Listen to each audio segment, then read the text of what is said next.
all fandoms are toxic because everything is an extension of what's going on socially and politically. You know, it's one of the things that I try to convey with my channel is like all this stuff is directly linked, and that's why it's so disingenuous for anti-fans to be like, you gotta not have politics in my entertainment. And it's all political. You know, it's just maybe not political in the direct sense that you tend to think of it or whatever. But yeah, you know, we have a unhealthy populace. We have a whole lot of people who don't know how to manage their mental health and their emotional states. They don't process. A lot of traumatized people that don't process their trauma, and you know, then they get into fandoms or whatever it is they get into, and that toxicity then spills out. And it's like, because fandoms in particular are something that you get into fandoms, and if you haven't processed all that stuff and you can't manage your emotional states, then you are latching on to this fandom thing because that's a constant for you, right? And then you develop this attachment, this possessiveness, this defensiveness, you know, and that's where all these toxic fucking feelings come from. You're unhealthy in generally in your mental health and psychology. So of course your attachment to this fandom thing is going to be unhealthy. And I don't mean you, Debbie. You're wonderful. Hey, do you want to come on and have a conversation, Glib Facsimile? I didn't, you know, no, not everyone I don't like is an anti-fan. See, what's funny to me is that you people just show up like never having watched my content before, apparently, or if you did, then you're too stupid to understand the words that I say.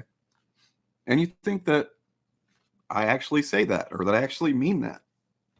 Or maybe you don't really think that, and your entire point is just to get a response because you're one of the people I was just talking about who's emotionally, you know, unregulated. And you just like want attention. You can't get it from some healthy source. I'm an unironic corporate shield. I'm presuming, Glib Facsimile, that you are like a fan of channels that say the opposite stuff from me, I guess, or whatever. Well, guess what? They are also corporate shills. They talk about the media all the time. They may talk negatively about it, dishonestly about it.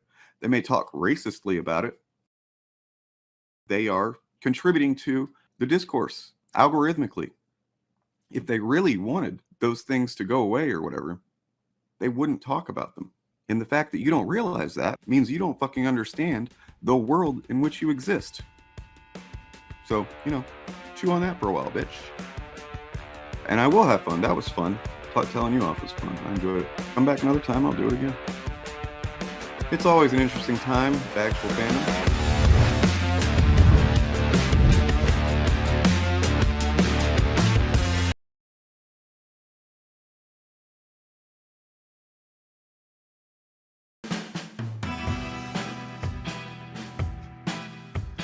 We've all been there. You're on YouTube consuming content like the good little content consuming goblin you are. You're enjoying hot new uploads from channels within the Fandom Initiative. The warm, dulcet tones of Turf Nation as he tries to contain his Danish rage that threatens to boil over, having to explain for the 46th time why Get Woke, Go Broke is objectively false, brain-rotting nonsense. The video ends, so you hit like and you share with all your friends, as one does whenever one appreciates a video and wants it to be successful. Then you head back to your recommended feed. That's when it happens. A critical drinker video, plopped right in the center of your recommendation screen, just like a hot, steaming pile of critical drinker video. How can this be? You've hit the 3 dots, you've told YouTube to stop recommending this guy, and yet he keeps showing up. Say the line, Bart! The message! It's a problem. The thing is, though, YouTube doesn't give a what you want. Never mind that Turf Nation and Critical Drinker couldn't be more at odds with their film analysis. YouTube doesn't factor that at all.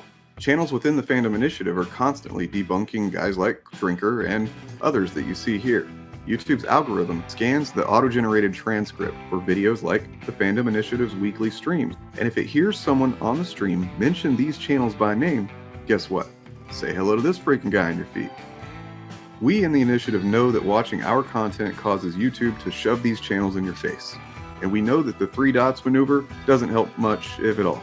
So from now on, we'll be linking to several third-party add-ons designed for one thing: chud blocking. I mean, you can block whatever you want, but in this case, you can be sure that the only time you'll ever hear from these parasites of film and pop culture will be when organized chaos turns their deranged backward logic on them to highlight their hypocrisy, or when Willis Credia takes their bizarre narratives about the box office to task. There are blockers for Chrome, Firefox, and even one for Opera. Do you use Opera? Who uses Opera? They're rated pretty highly, and crucially, they're free. We're calling this Operation Chud Block, and we're calling on you to take part. Operation Chud Block is go.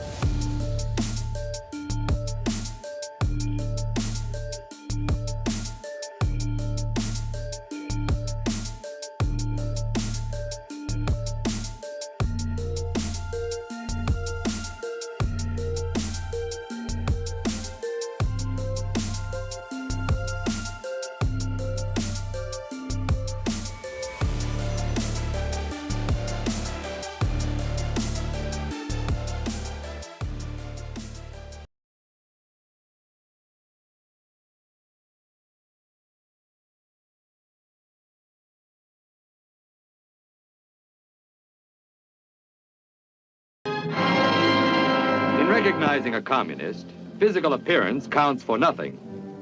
If he openly declares himself to be a communist, we take his word for it. If a person consistently reads and advocates the views expressed in a communist publication, he may be a communist.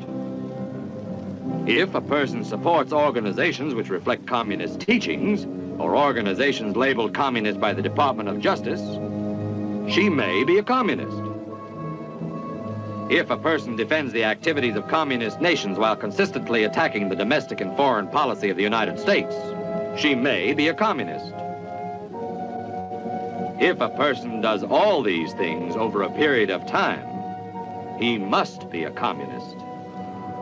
But there are other communists who don't show their real faces, who work more silently.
The only way that you can really stop this kind of thing is to arouse public opinion. It's very upsetting, and it has a bad moral effect. Forced adversity.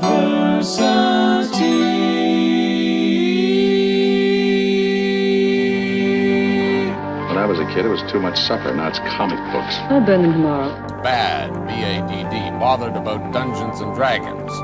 Ask yourself, what's more terrifying? Fear or the frightened? I think there ought to be a law against them. Tonight I'm going to show you why.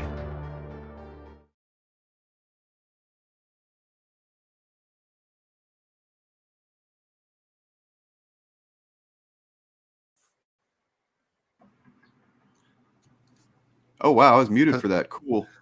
Good job, Dean. So Good work, as boss.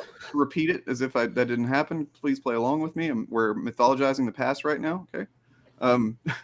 The past of 8 seconds ago. Yep, that's it. What just happened didn't happen. Okay. Just Okay. go. All right. Yeah. So we is me, and or at first I said so. Hold on. Let me rewrite the past real quick. No, I said we are going to show you why there needs to be laws against it. And I said, who's we? That's me, but it's also GM Morgan, and it's also Brian from Nothing But Media. There we go. Hello. Hey, long time no speak. Morgan, I saw in chat you said you didn't have a fancy intro, but I mean, that one's kind of yours. That's true. But you all are well-established YouTubers, and I'm just the local, the every person on the street. I wouldn't say that. You rose above the flock of like 4 people that I could have possibly chosen for co-host. So, Woo. So I wanted to, on this day, because it's sort of a big deal, that this week someone who has been lost to us is back. I don't know if you heard about this, but he is risen. Oh, spoiler alert. Lieutenant Commander Data. Yes. Oh my God. Spoiler alert for yeah. Why did you think someone else was back? No, I mean. Well, I was going to say that today is the day that we celebrate the return of the world's first communist. Ooh. Oh yeah. Jesus, yeah. Right. Yeah, it's true. Yeah, advocated for giving all your possessions away if you wanted to get into heaven. Yep. Advocated for feeding and clothing the poor. Yeah, accepting homeless people and people who have nothing into your homes and feasting with them rather than the rich people. To advocate violence in against people who the class that's keeping people down. He flipped the tables and everything. You know what I mean? Yeah. Flip the tables in the churches. Because churches should not be a place where you conduct business or earn money. True.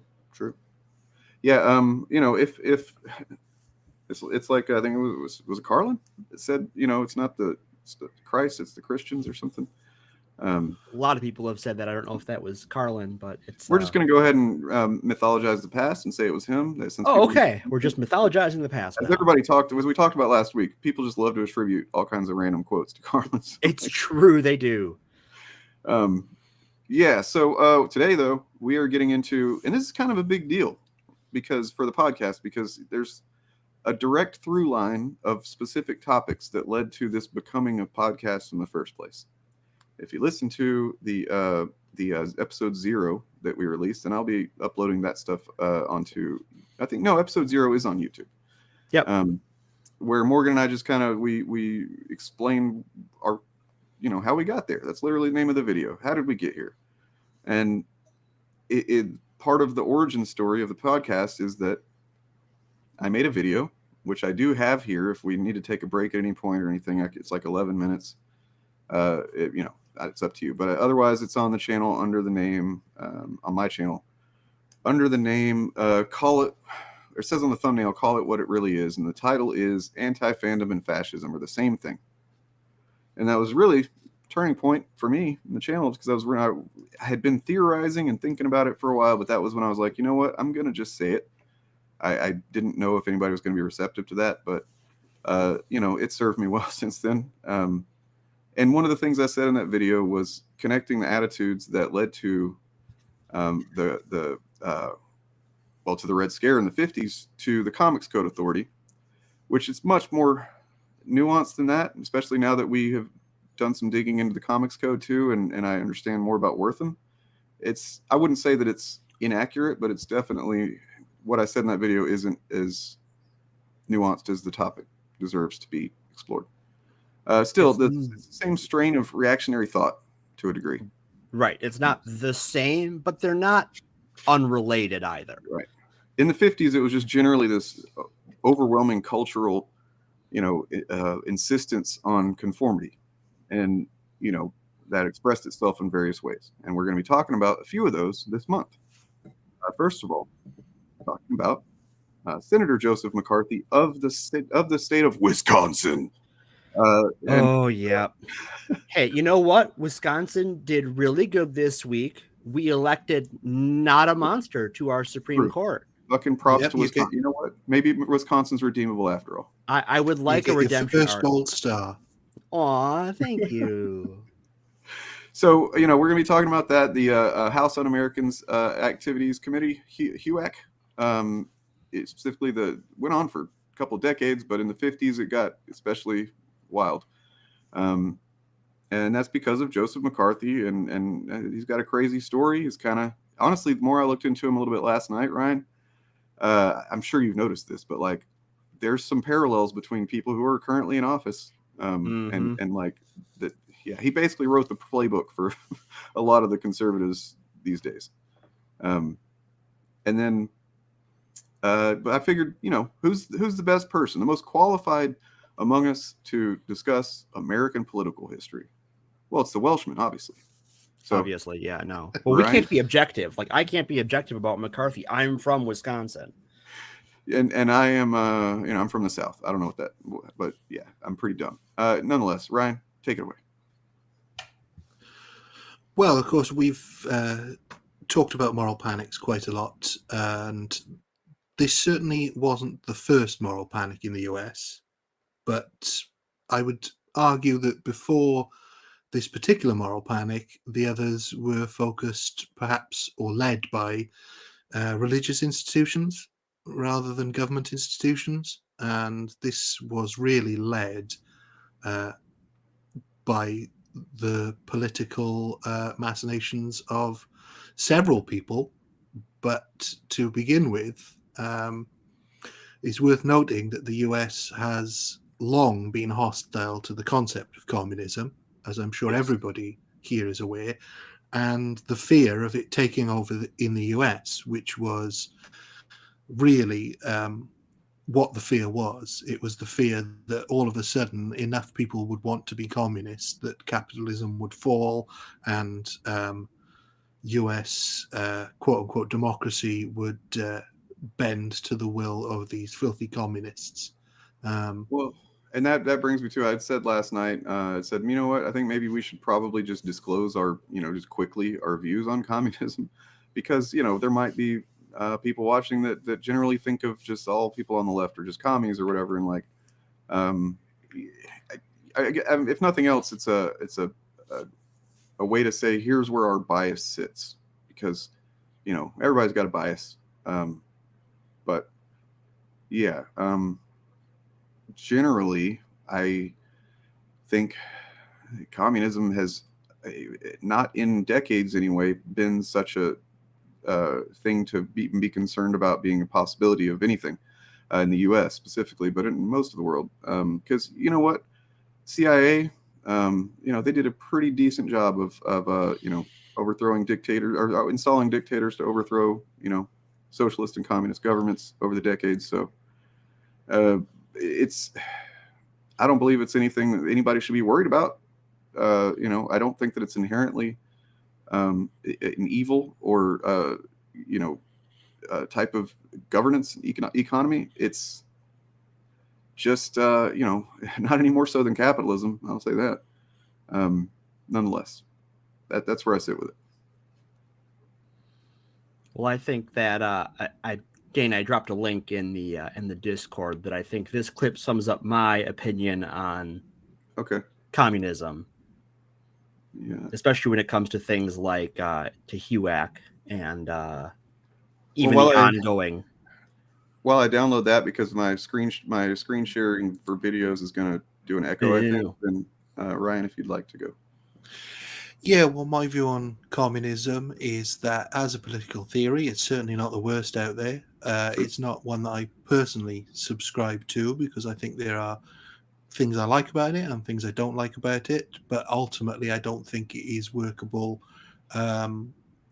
in a society that has humans involved. Basically, I think it's as exploitable as capitalism. Because anything is in I mean, I'm backing you up. I'm like saying that I agree that I think that trying to aim for, as if we're going to achieve a socialist revolution tomorrow or next year, like that just ignores the fact that we have a sick populace of like socially we're sick and and our mental health is not good and like but specifically socially we don't give a fuck about each other in the way that we should, to like even theorize that being something that could be possibly implemented and successfully.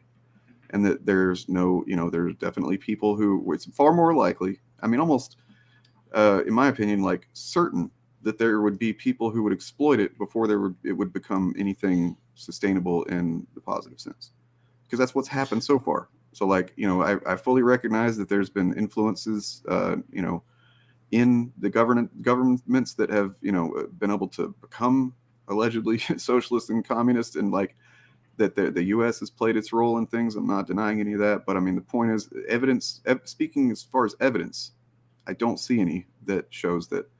Well, and yeah, how do you get there? It's if we could do it. Well, okay, look at the way the deck is arranged, and those cards aren't in the deck. Even places that call themselves communist, like I don't know, China, not really a communist country when you get down to it at the end of the day. They're communist except for whenever they're doing fucking capitalist, business with us and everybody else. And even as far as their internal treatment of their own people, they're still a socially stratified, ethnically stratified country that engages in some, pretty disgusting behavior internally that like, I don't think you could compare them to the ideal communist society and think that they are. No.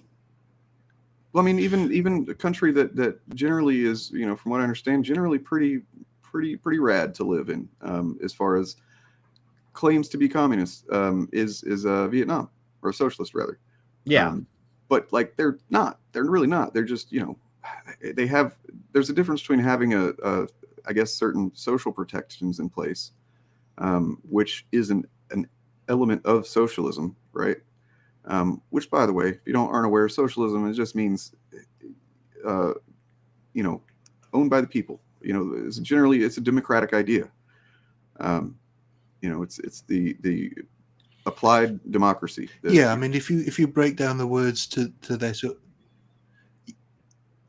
if you break down the words to their origins, communism comes from the idea that everybody lives in a commune or a community, and socialism relies on a social contract between all peoples, and that's where the problem for me lies with communism, as is with capitalism, is that there's no real way to temper the worst impulses of human beings. It's kind of just like the honor method. What is it? The honor system. Yeah, the honor system. You're not going to be a dick and exploit me. No. Well, I have all the guns, Dane, and I got some bad news about exploiting you. Yeah, that's the thing. And if anybody, I'm sure many of you, based on my analytics, are going to know what I mean when I say Coconut Island. You know that old thing. Anybody? No. Am I mistaking? Yeah. Obviously, Morgan's not a Vosh fan. It's a Vosh thing that he's popularized, where when people try to say that capitalism is not exploitative, and it's actually that allows people to the greatest chance of achieving what's best for them as people or whatever. And it's like, okay, well, so let's say, because the people that think that way don't recognize that they are benefiting from some, factor that they're not considering that has made it possible over other people, not by anything. It's not because of their merit. It's not because of their will and their hard work, but often because they were born into situation or area or whatever. It's a die roll. Yep. So like, isn't Vosh is in Korea still? I don't know what that means. So Coconut Island is a little, kind of, I guess, narrative device that he says, you imagine you're on a plane and it goes down, and you and one other person are the only survivors on a desert island. Okay. You both get knocked out or whatever, you're unconscious, but the other guy wakes up first. And while you're still knocked out, before you recover, he goes around and collects all the coconuts on the island. And then you go, hey man, can I get some of those coconuts? And he's like, sure, if you suck my dick. Oh, Jesus Christ. And, just crass, sure, but it does paint a picture of it does. Yeah, no, that's I effective. Happened to have the advantage in this case. He just happened to, by no means, course of his own. And now he's in possession of the resources, and he has the ability to exploit anyone else who wants those resources. So that's capitalism. Basically. Yeah, and it's basically a sort of indication of the development of human beings across the globe. Those who were closer to the resources they needed first to survive and then to thrive were the ones that did so first. That's why America took so long to become populated, because it lacked the natural resources that were needed at the time. Mm-hmm. That's not entirely true. Oh, no, not entirely true. No, obviously, areas of it were occupied by the Native Americans, right? But and even areas we think of as being less populated actually were once more populated. But the spread of European diseases, by the time there were what we think of as like the United States, those early colonists, the diseases brought over by Spain and Portugal had wiped out sizable portions of those populations. So, well, I was about to say something, and I'm sorry, and then I'm going to hand it back over. But so what I was trying to say is that this is kind of a fundamental topic for the podcast, and I'm glad we're covering it, and we are going to be going back into the stuff that we've already recorded soon, very soon. So we're doing the comics code again, and I'm excited about that. And yeah, just look for the through line this month is all I'm trying to say. So yeah, I mean, just to carry on with what I was saying, without getting, I mean, we can go into the earlier history briefly if you want to, but essentially, it was fine to be a communist. Yeah, it was fine to be a communist up until the 90s.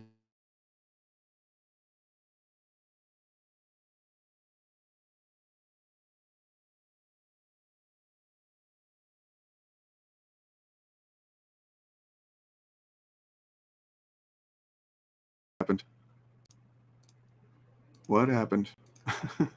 Is anybody there? What the hell just happened? Whoa, hi. We're still live, apparently. It kicked us all out all at once. You're just gone from the stream. What the hell? That was weird. Type in the chat. Can you hear us?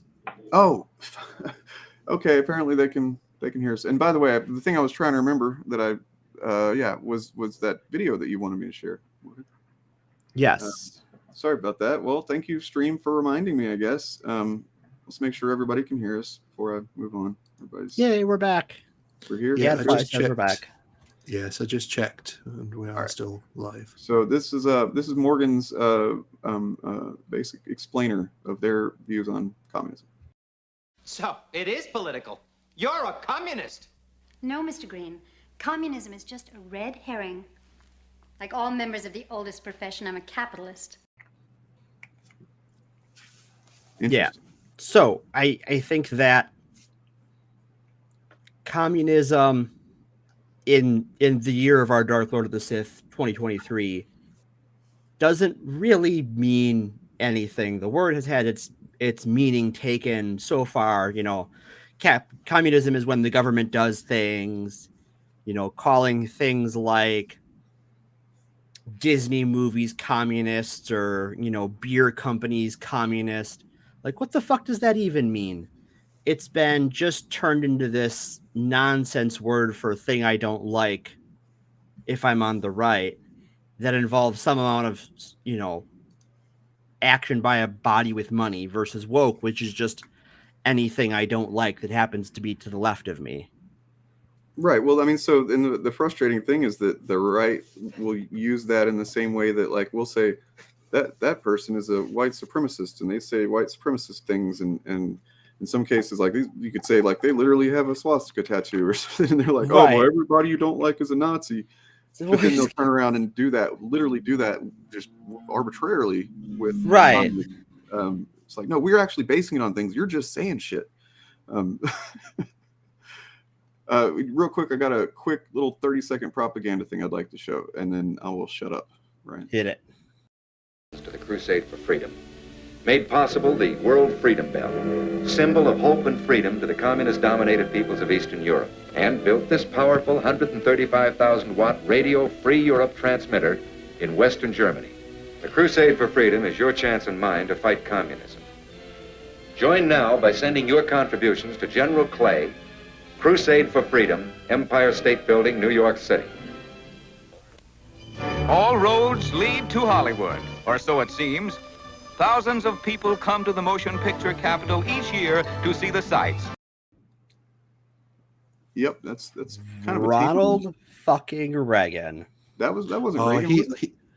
It was, yeah. Oh, pretty sure it was. Yeah, that looks like Ronald Reagan. Okay, well, he'll be back. Don't worry about that. That motherfucker. Back in the story in a minute. So yeah, going back to the early days of the sort of communist distrust in the US, really started with the Russian Revolution in 1917, but not the first Russian Revolution, the one that got rid of the Russian royal family. Because after that, there was an interim government, which was sort of a democratic coalition.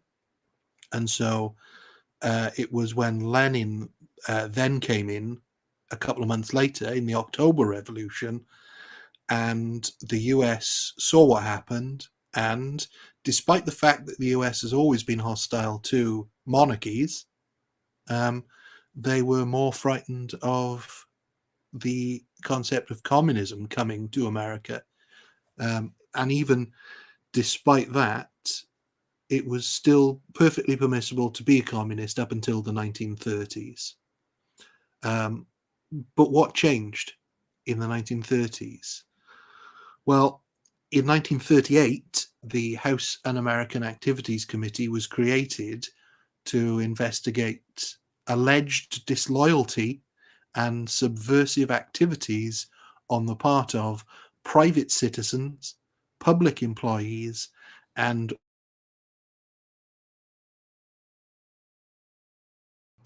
Hello? What is happening? It keeps kicking y'all off. That is weird. Oh my God, now there's two of you. Hi. Let me figure out. Are you guys both? Goddamn melon. Come on, man. Can you hear me? Yeah, I can. Can you hear me? Yeah, I can hear you. Okay, I just don't show up on the screen. That's interesting. You don't? Because I see two of both of you on the screen. I only see you on the stream. I see two of us. Now I'm big. I'm large. Again. I'm a large robot. How do we sound to the audience on the stream? To me, let me. All right. So is everybody just seeing me now? Chat, is that you just seeing me on screen and then the video box there? Let me pull that off. Start from scratch here. Just me, right? Now let me add Morgan. Morgan, hello. You there, Morgan? Oh, okay. That's past Morgan, apparently. That's Morgan that's no longer here. Let me go to the other one. Morgan. Guten Tag. There you are. Okay. Now, Ryan. So, you there, Ryan? I'm here. Okay. So, can everybody hear everybody now? Everybody see everybody? Chat, we miss you. Say something. We love you, chat. What about you guys? Got it you seeing yourselves? Are you seeing yourselves? Yeah, now? no, I can see myself now. I can see both of you. Yeah, samesies. Cool. All right. I've got the stream on my phone, and that's showing us all three. So we hopefully are back on track. Let me just go ahead and say this: if it keeps fucking up at this level, or if it just fucks up to a degree where the whole thing shuts down or something like that, give it a minute and we'll have it back up. I'm going to just start a new one through StreamYard because, man, it's never failed me. Like, this has failed me more in a week than StreamYard ever has. So yeah. If you're watching this, then yeah, please be patient and we will return. So did you hear me say about what the House Un-American Activities Committee was set up for? Yes, you got up to the point where essentially, that the House was a thing. It was set up to investigate disloyalty and subversive activities on the part of private citizens, public employees, and organizations suspected of either having fascist or communist ties. Now, what's interesting about that is the way it mentions fascism, because they really seem to forget about that side of things as time went on. Well, they always do somehow. Yeah, I guess that's kind of the thing that I really think is interesting that I'm hoping we explore is how both of them have seemed to become equated with each other in a way, like in certain people's minds anyway, as if they're both just equally inherently evil, when I don't think that's really the case. I think one of them maybe just doesn't have a proven application for really benefiting society yet. Maybe doesn't have one, I don't know. But the other one is pretty, it's got a clear track record of being pretty evil and fucked up. Well, yeah, and in a way it makes sense that they didn't do much investigation of fascist activities when you think that it was set up in 1938, because we had a big investigation of fascist activity shortly after that, and it was deemed that fascism wasn't a good thing, and that was agreed pretty much by everybody. It wasn't the first committee to do this. It came after similar committees that had been investigating communism since 1918. But at no time was there any real evidence of a serious threat of communist revolution in the US, despite the fact that they really went looking for it. So up until HUAC, it didn't do anything. Sorry. No, you go on. I wonder what year the businessman plot took place, because that was a literal attempt at a fascist coup to replace FDR. Oh, I don't think 1933. I've heard of that. No? Oh, it's really interesting. We'll have to make note of that. Talk into that. That's a whole rabbit hole we can get down another time. But yeah, we're trying to get to the 50s because I for anybody that maybe doesn't have like a comprehensive view of this, but just a superficial understanding of this point, the Red Scare, you might be like I was, and I think Ryan, you kind of were in the same boat before you started digging into it. That like McCarthy is associated with the Red Scare, period, and like McCarthyism is just almost in my mind was, the Red Scare was almost synonymous with McCarthyism. And yeah, absolutely, yeah. But it wasn't the case. He's somebody who came along later, and boy, we wish he didn't. Huh? I said, boy, we wish he didn't. Yeah. I mean, he wasn't around very long. I'll say that. But go ahead. No, so this started much earlier than that, and really started to pick up speed after 1938, as the search for fascism was sidelined and the focus moved almost entirely towards communism. Interesting that the search for fascism was sidelined, like at that point in history when, I wonder if anything is going to happen a few years later, like 3 or 4 years later. Anything's gonna. We'll find out. One of the highlights of the early investigations, and this just shows you how off track they were, is that Congressman Joe Starnes, a Democrat from Alaska, if you can imagine such a thing, he asked an interviewee if the Elizabethan playwright Christopher Marlowe was a member of the Communist Party, and if Euripides preached class warfare. Despite Marlowe predating any concept of communism by hundreds of years, and Euripides by thousands of years. I wish you could see the face I'm making right now. Just probably like mine. Just twisting into weird shapes. What the fuck? Yes. Can you imagine anyone seriously asking the question if Euripides was a secret communist? When he was so secret, it was lost to history that he invented communism. Right. It was so secret he didn't even know it. Yeah. I mean, we did just say Jesus was a communist, so like, you know, he's a socialist anyway. So. But unfortunately, as well, and this is where the war plays a part, they were the ones that formulated an argument for the internment of Japanese Americans during World War II. Which, oh my God, there goes Morgan. I'm still here, so hopefully you'll come back. Yeah, this is really frustrating, They'll guys. come back, so beg your pardon.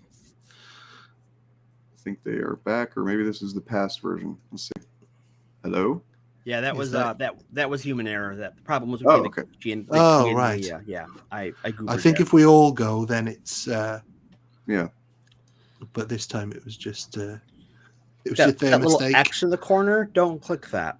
Yeah, don't and Gadfly, absolutely. I've actually got for the appropriate time in the timeline here. You know, I've got a clip of Mr. Morrow addressing the situation, which is kind of cathartic after you get through all this. But what was interesting was, or rather,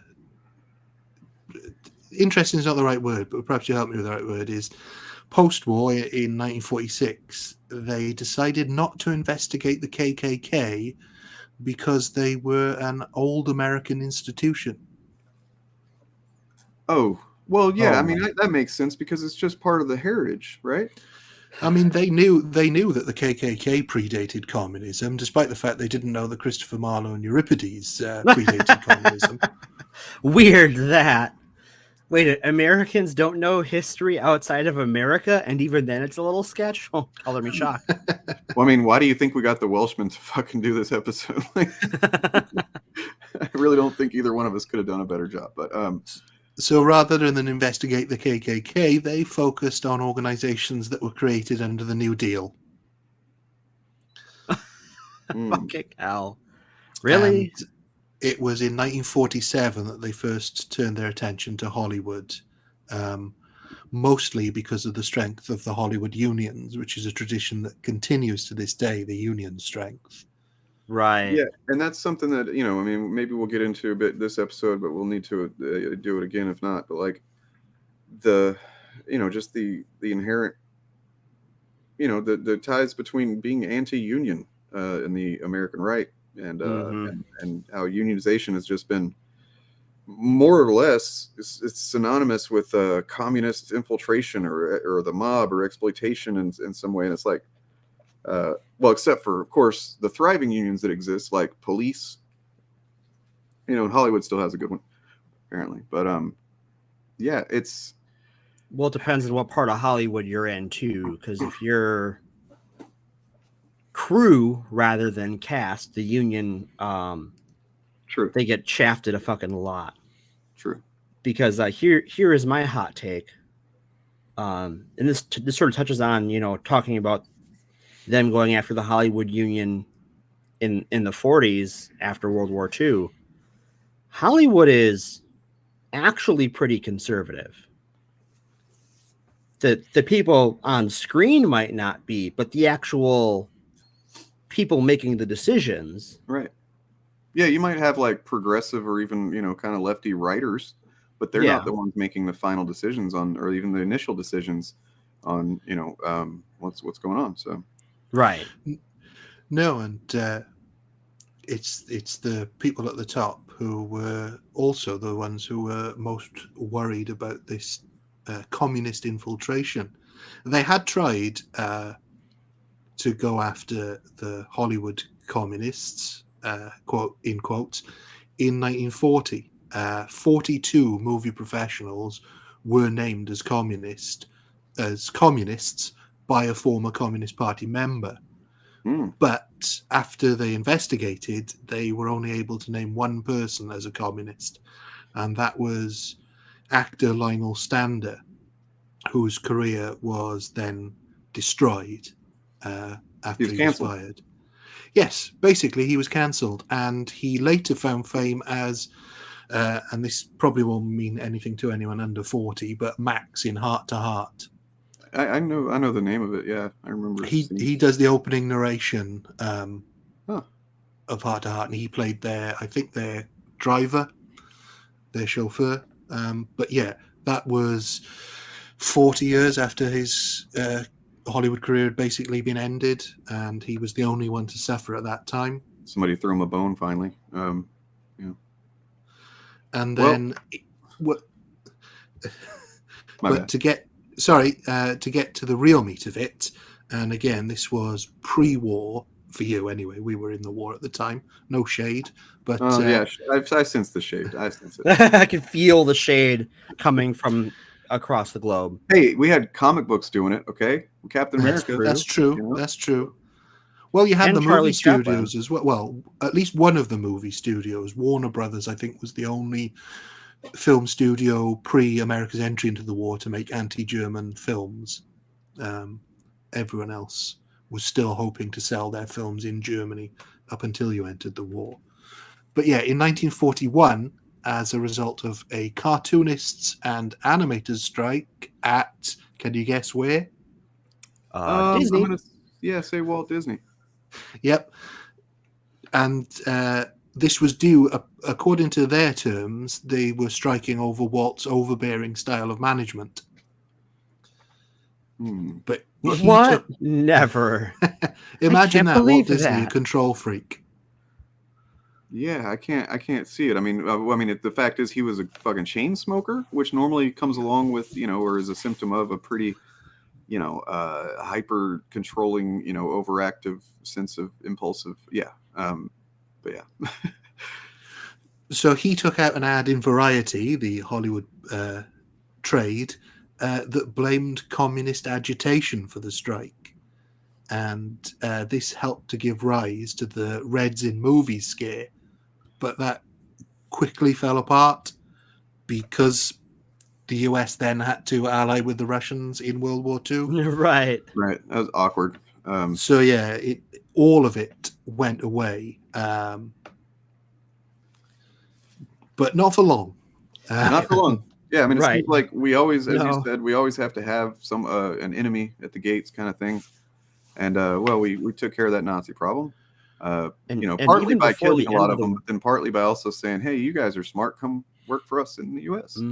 Operation. Well, what's Paperclip. interesting in the timeline of things is that clearly there was a move to push this anti-communism as far as it would go, and they must have been furious that fascism got in the way, essentially, in the 40s. Right.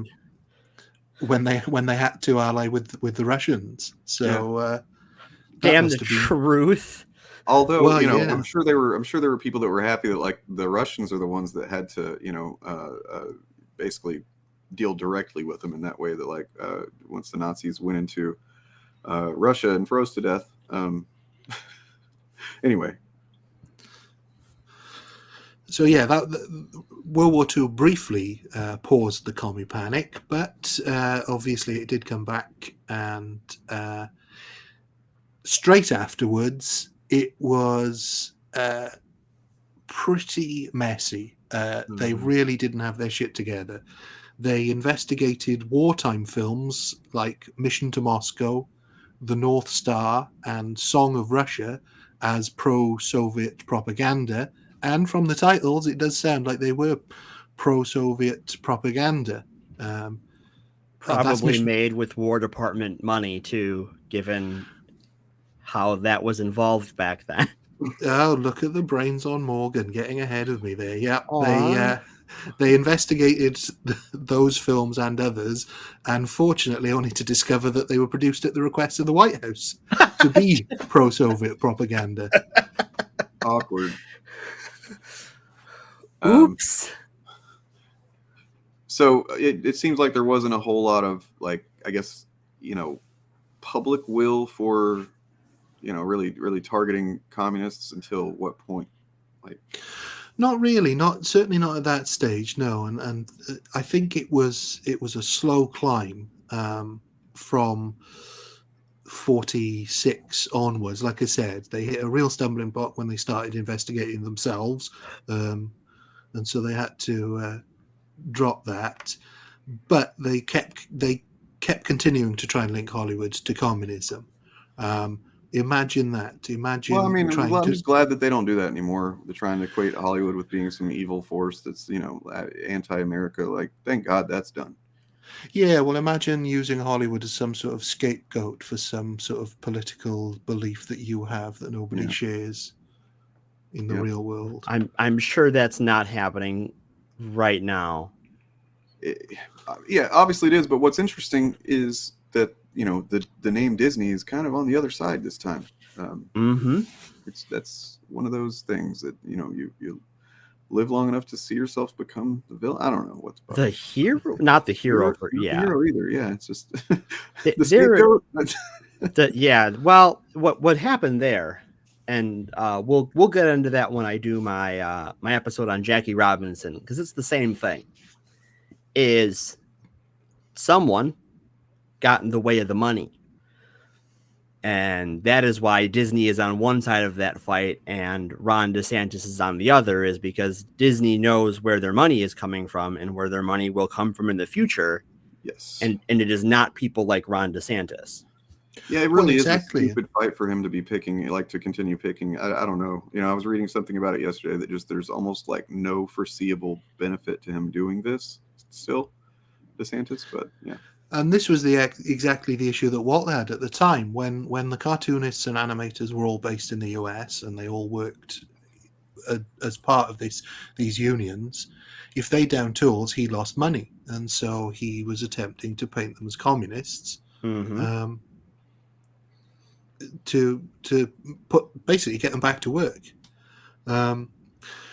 They weren't the only. It wasn't just the House Un-Americans Activities Committee. I'm going to have to start calling them HUAC because that's too long. But it wasn't just HUAC that was trying to link Hollywood to communism. There was another group in the US that was also trying to do the same. Now, can you guess which other group might want to link Hollywood to communism by linking Jews in Hollywood to Russia? Well, I mean, let's see. Who hates Jews? Do we have all day? Well, I mean, who specifically? That's just like their main thing. Who really hates my them. guess. Is these Nazis? It was the neo-fascists that sprung up after World War II when they crawled out of their hole.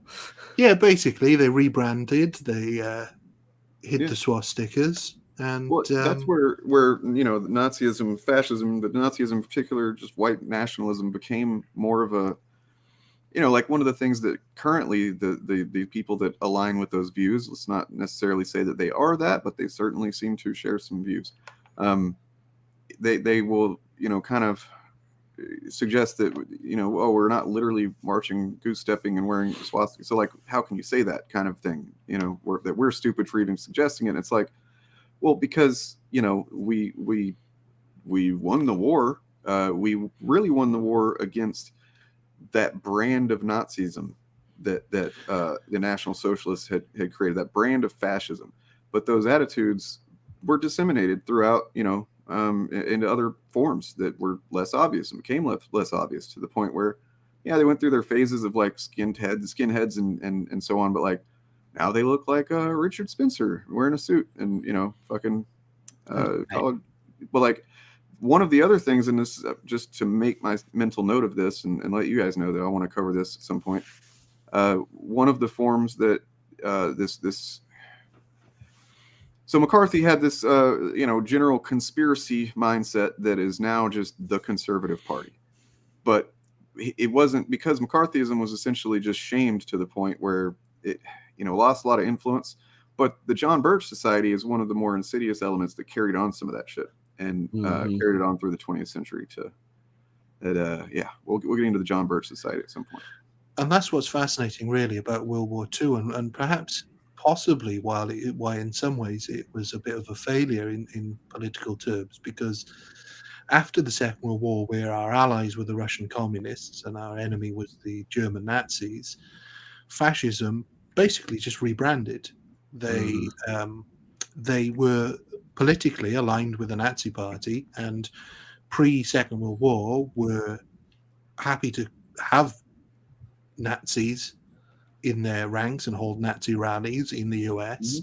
But then afterwards, all they did was drop the Nazis, whereas the communists always continued to have ties with communist Russia, because that was an active example of communism at work, whereas the active example of fascism at work in Europe had been defeated.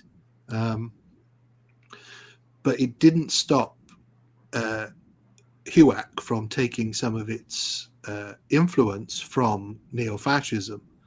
They were heavily involved in pointing HUAC towards Hollywood.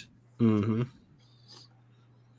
that's not to say that there weren't communists or communist sympathizers in the US or in Hollywood at this time. They definitely were. There were ex-communists and people who had attended communist meetings and decided that it wasn't for them. And that's the thing, right? Is like it's all based on this assumption that if you have these, sentiments that are sympathetic to communist ideals, that makes you an enemy somehow. That like you are a threat, and that's where it becomes. There's just, I don't know, this assumption, it seems like, with that, and there still is to a degree, like they've really did a pretty good job of poisoning the ideas of, or even thinking of, socialism or communism as anything but some insidious fucking force. And I'm not sitting here advocating for them. I mean, socialist. Well, ideas, but like, and even they've gone so far as to saying that as a society, we should do something for each other solely for the benefit, for the humanitarian benefit, is evil, right? Like it's gone beyond, communism is bad as a word, but like the concept of being an empathetic person outside of your immediate sphere is a moral failing. Well, and that's what words like woke and SJW do, right? And we talked about it before. They did essentially just make people, they program people to think that that's actually a good thing to not give a fuck about people, and if you do, And this is something that we talked about the other day, how treating people with respect and being nice to people shouldn't be a left-wing idea.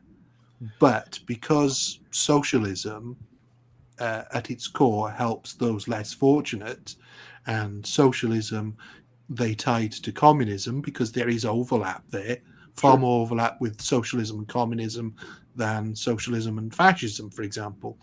Well, it's like almost like socialism can be, like it's communism. I think is more like taking the ideals of socialism and then applying them to, I guess, like literally the way you live and organize your not just working life, not just labor, but like life, right? Because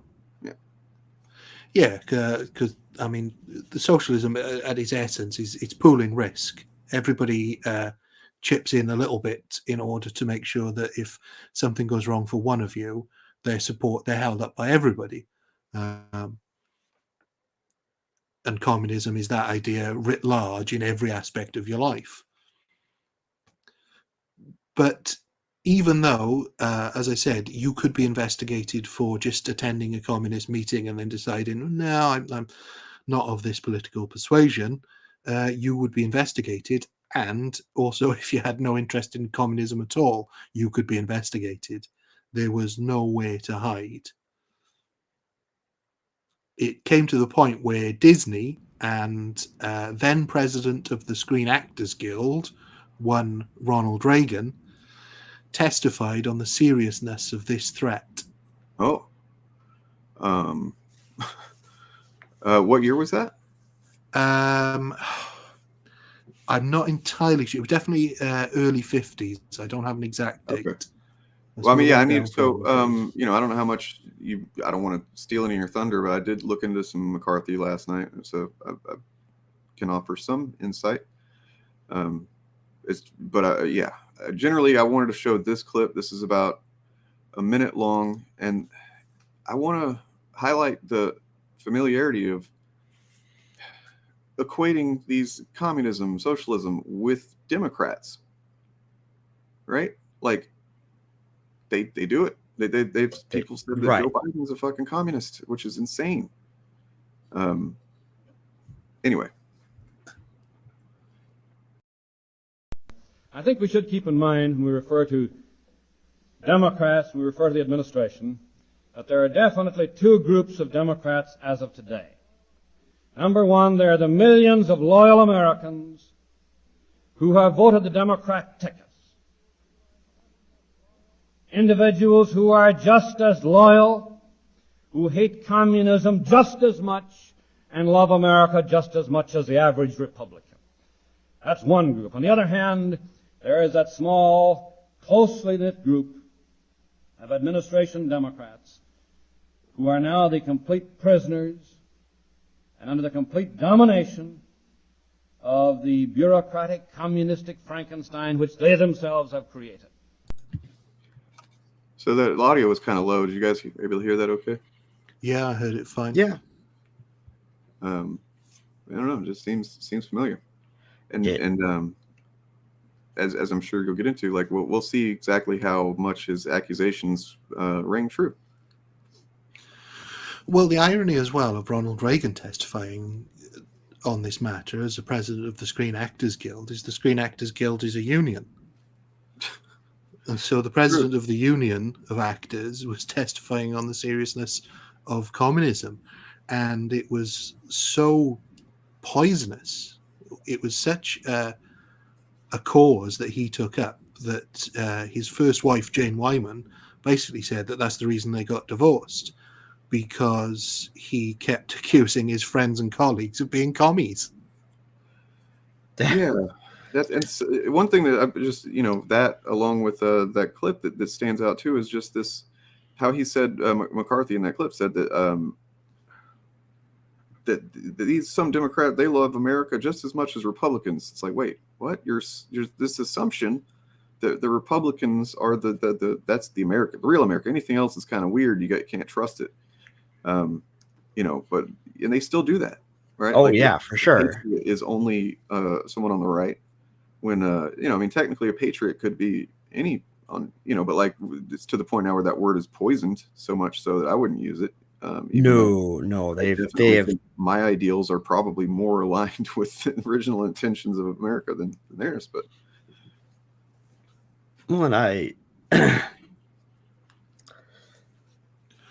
to be so subsumed with this passion for finding commies and not realizing that it's a problem that doesn't exist, to the point where you're accusing your friends and the people you work with of being commies, is just, I mean, the right have attempted to create this sort of fictionalized woke mind virus.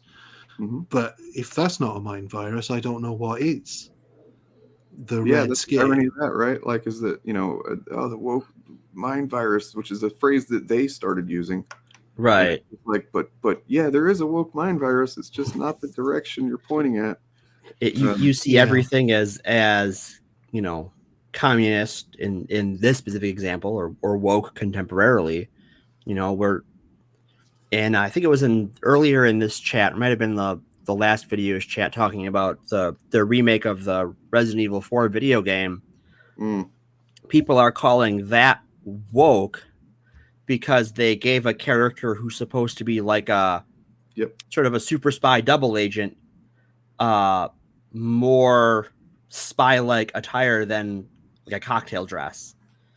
And they gave another character the president's daughter character, they made her like, because there used to be some like sexually implicit humor about it, and like you could see up her skirt and stuff like that. And they changed those little things. I've actually got a screen grab of a guy who meticulously listed all the little stuff like that they changed, and it's kind of disturbing to know that someone cares that much. That's like it's not woke to change that. It's just like they made a new game and they didn't put that stuff back in because fucking shit takes time, right?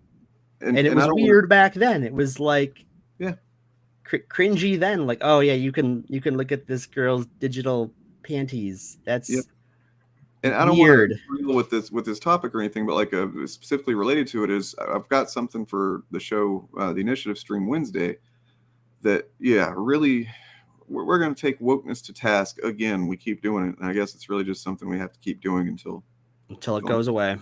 But they'll find a new word. Some more objective fucking evidence of how absurd these things are. Nonetheless, Ryan, where were you? Sorry. Well, there were people fighting back in Hollywood against this witch hunt, basically, and it's a long list of names of people that you wouldn't normally find together. People like John Huston, Humphrey Bogart, Judy Garland, and Danny Kaye organized a committee for the First Amendment. This was a group of Hollywood performers who didn't endorse communism, but supported the rights of others to do so. Unfortunately, because they had formed this group, which was supposed to be to protect the First Amendment, they were investigated for being communists. Right. And as a result of this, nothing was really discovered, but 10 people were blacklisted as a direct result in the movie industry.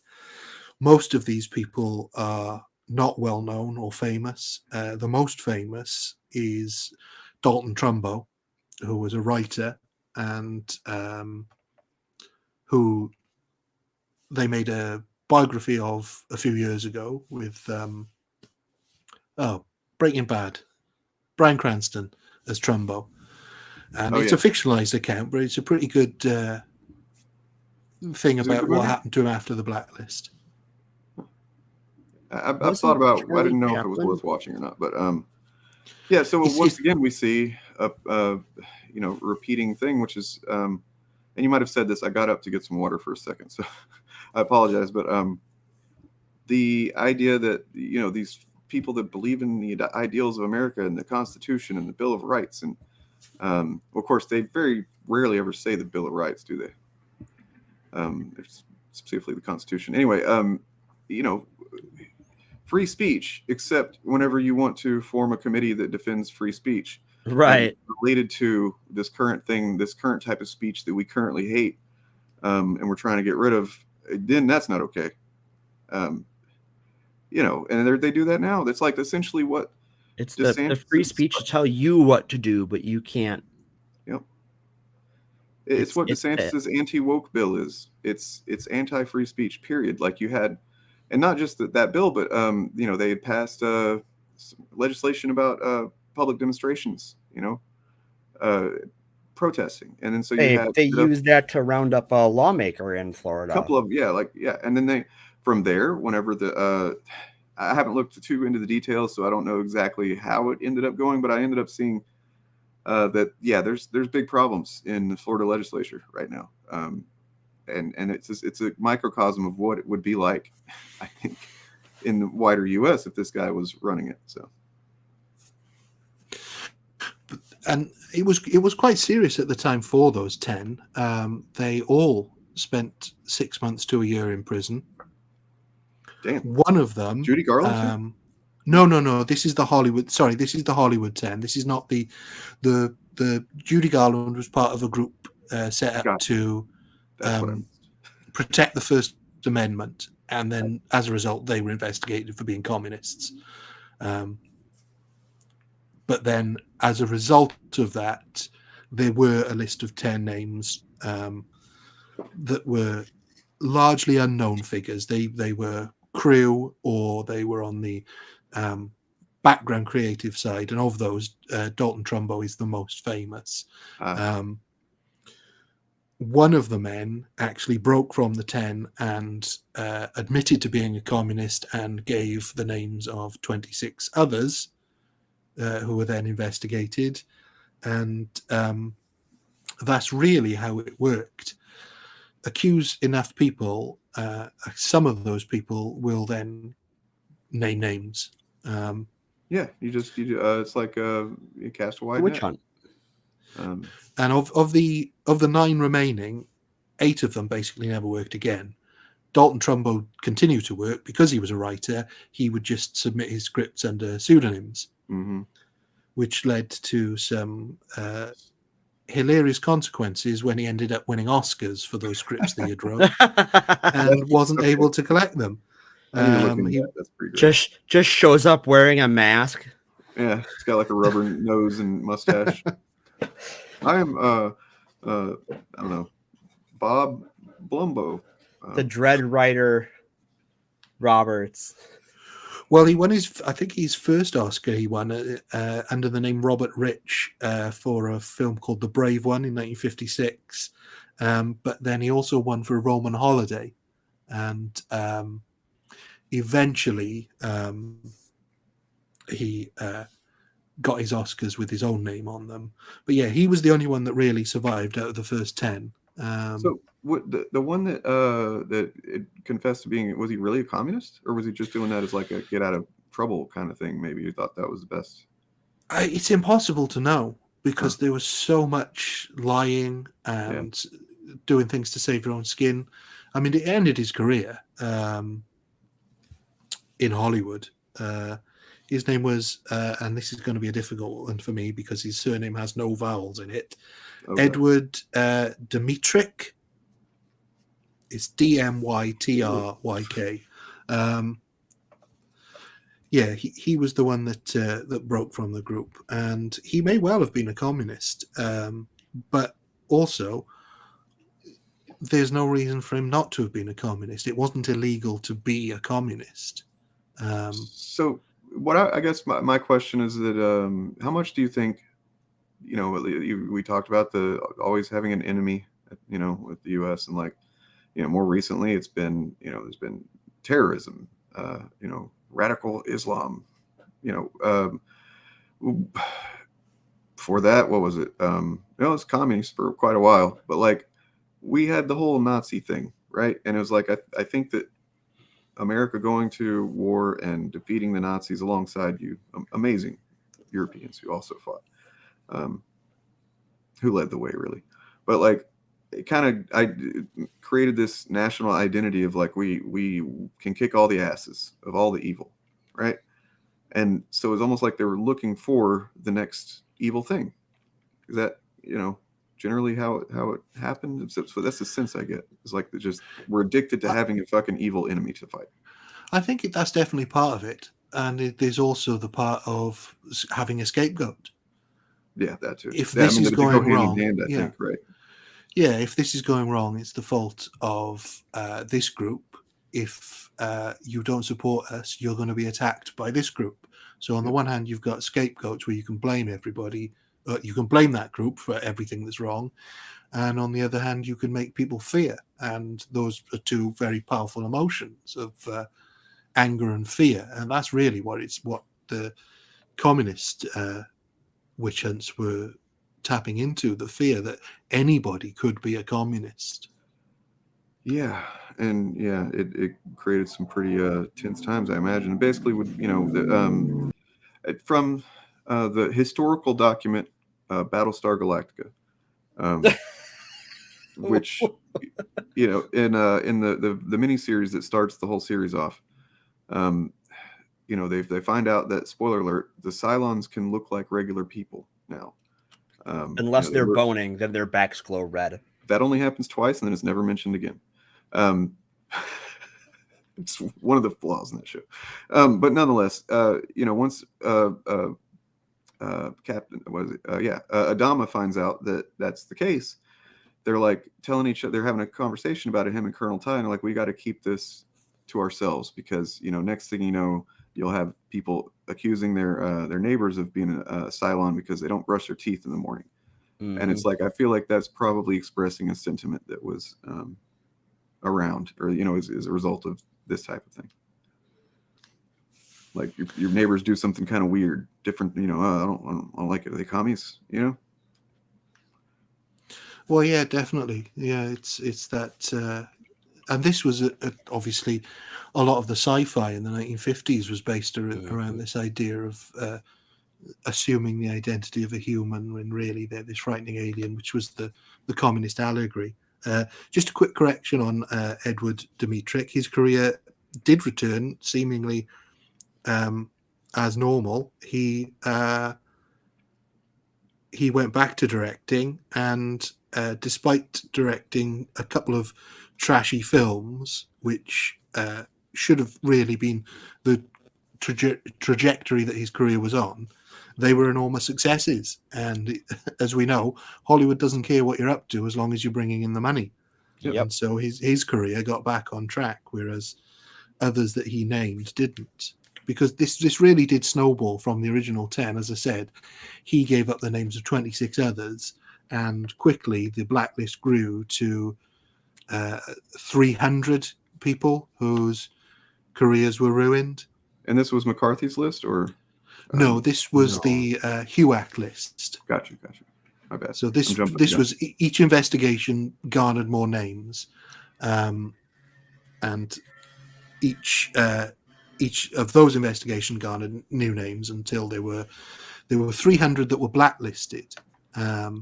Some were saved because they had a good war record. So they had fought for the country in World War II, and so they were spared. Some went to theatre in New York because there was no blacklist. Some fled to the UK, where obviously there was no blacklist, or returned to, because as well, the other thing to remember is a lot of the people in Hollywood were immigrants, and so they went to their own back to their own countries to work in film and theatre there. And as I said, with Dalton Trumbo, the off-screen talent just continued to work under assumed names. But there was the damage it did was far-ranging, and a lot of people lost their careers, and a lot of people had to basically denounce their friends. Yep. Kirk Douglas eventually stood by Dalton Trumbo publicly. Edward G. Robinson turned his back on his friends. He didn't name names.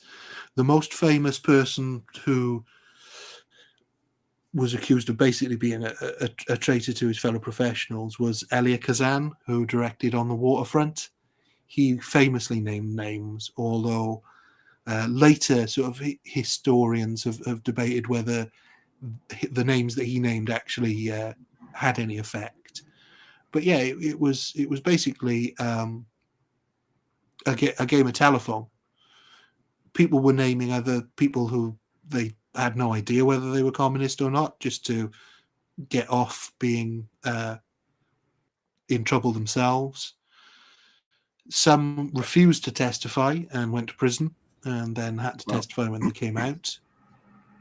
Wow. Didn't this catch Nancy Reagan, and that's one of the reasons she ended up with Ron? I'm not too sure about how she got together with Ronald Reagan, but she started off as an actress as well, and so it's very possible that it was a direct result of the HUAC hearings that and his political activism that their circles interwoven. But I'm not entirely sure of exactly their how they got together.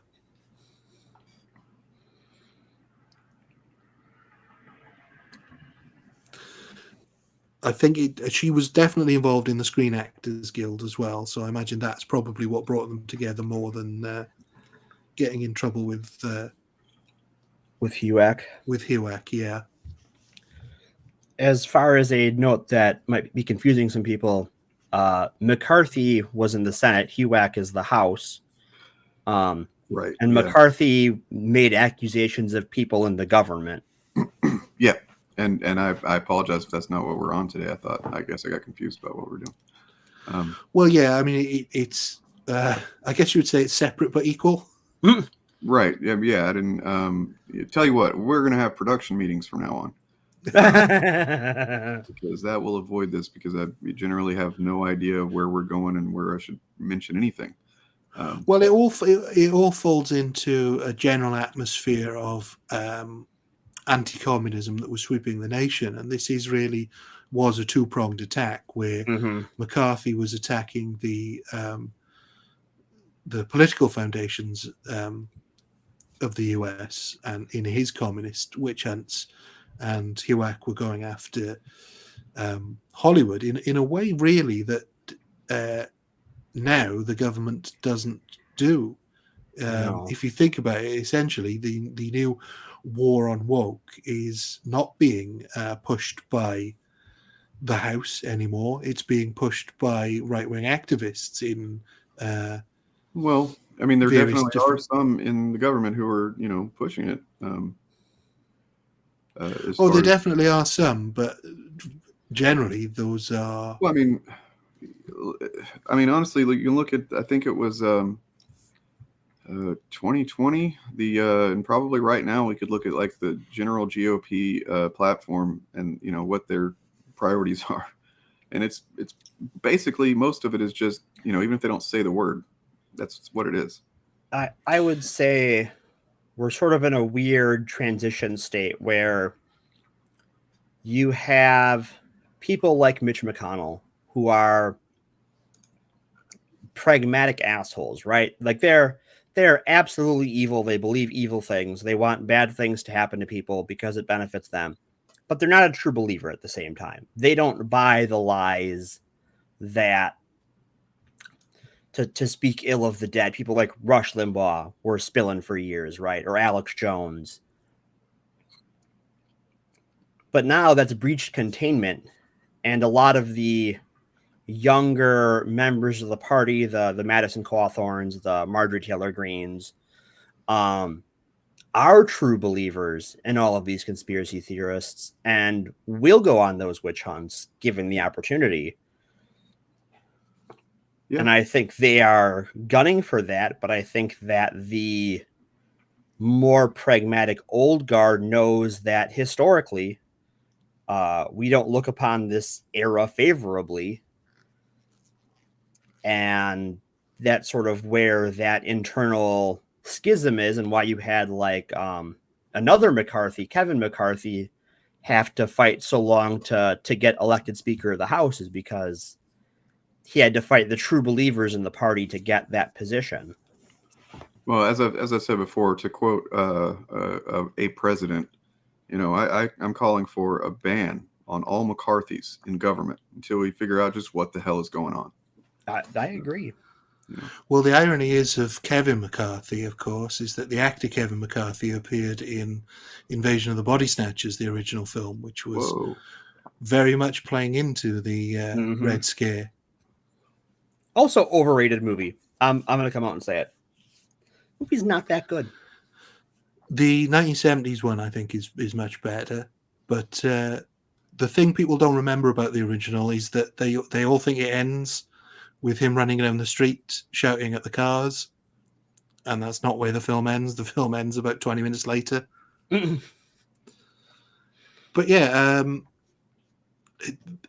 it's very much circular, the idea that you have to have this common enemy. And I think what the right has been struggling with really since the fall of communism in Russia is trying to find that enemy.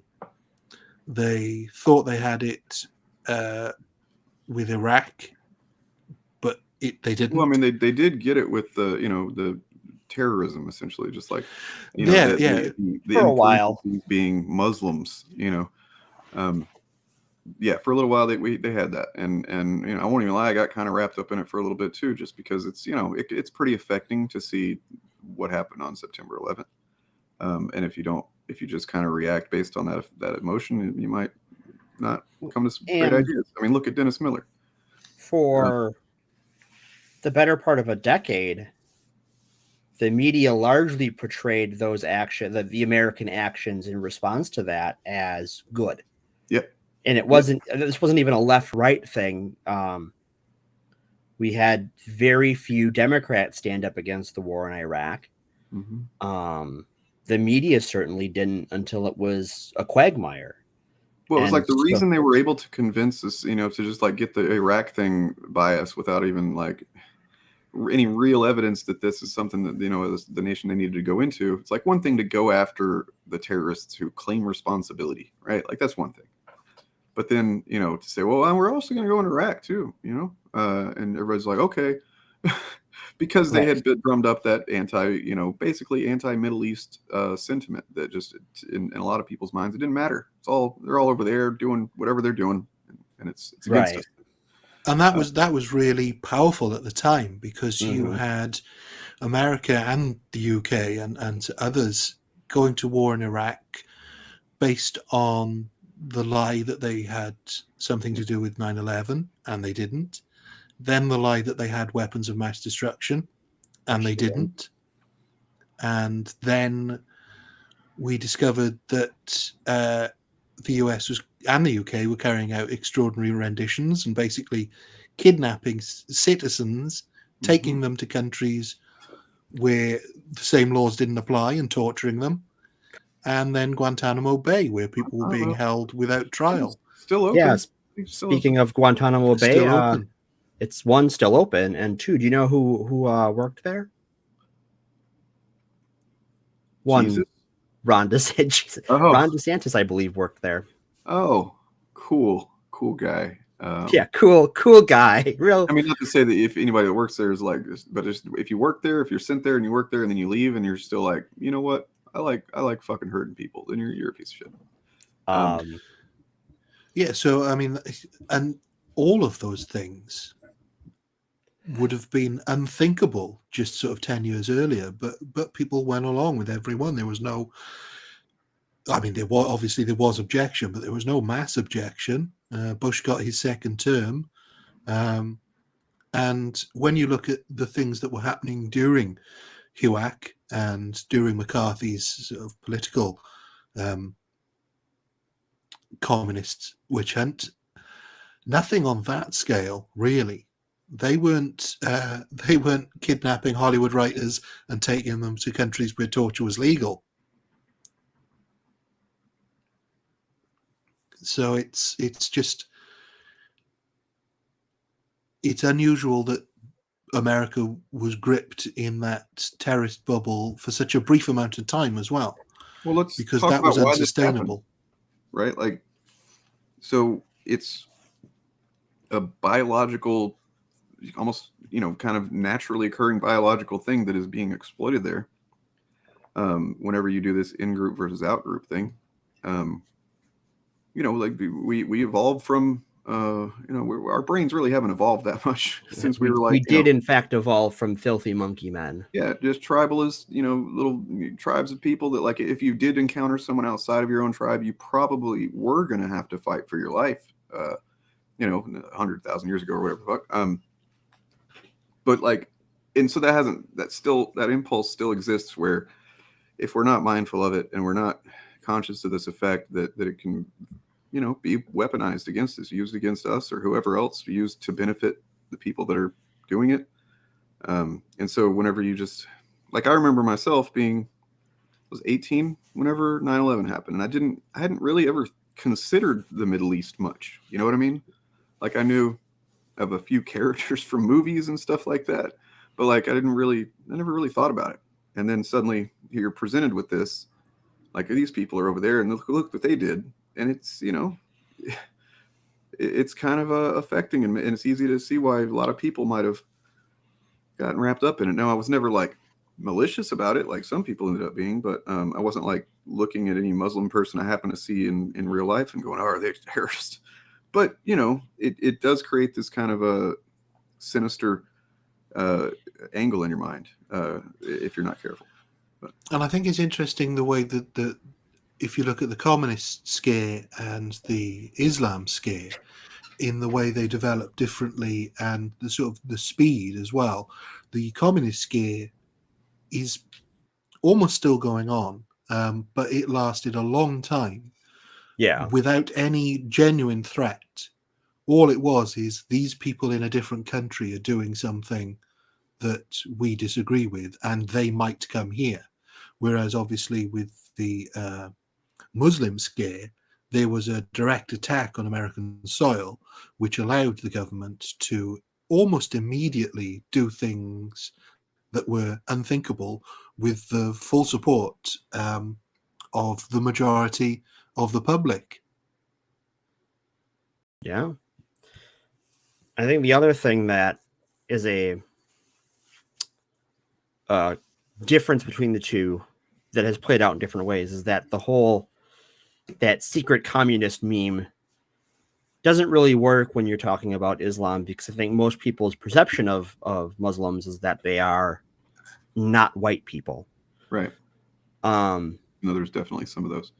And there are white or white passing Muslims. And then there's also brown people that aren't Muslims. What? And there are also, and that's how. And then there's the poor Sikh people. I was just gonna say, speaking of, that's dude, like that. If you aren't aware of the Sikh people, they wear like similar-ish kind of wrap on their head. I don't know what you call it. What the appropriate name is you might be associate with Islam or something, but like they're chill people, and they've been attacked quite a lot since 9/11, just like in the streets, getting assaulted and killed, I believe. So some of them. In Oak Creek, Wisconsin, which is not that far from me. Come on, Wisconsin had just gained a point. I know. I'm aware, but a veteran, I believe, shot up a Sikh temple because he thought they were secret Muslims. Well, and the funny thing is that Sikhs are more obviously in a religious dress, whereas Muslim dress doesn't have to be that obvious, especially for men. Definitely, and even less strict Muslims don't require their women to wear the hijab or the burqa. So it's they actually got it. These idiots got it completely wrong. Right. The turban is part of Sikhs' religious gear. They must keep their hair covered at all times in public. It's like a Mandalorian in a helmet. Yeah. Basically, yeah. But what's for just for the about hair. Sikhs that I learned during the pandemic, because there's a lot of Sikhs in the medical profession. They're not supposed to shave their facial hair. And yes, that's true. A lot of Sikhs in the medical profession, when it was like, oh, it's time to wear masks all the time, they vip, off go the beards. Just like that. Wow. Are you saying, they made a decision for based on science and information that exists to better, for the betterment of their work, the people that they take care of, against this, kind of ultimately arbitrary thing about their beards? That's weird.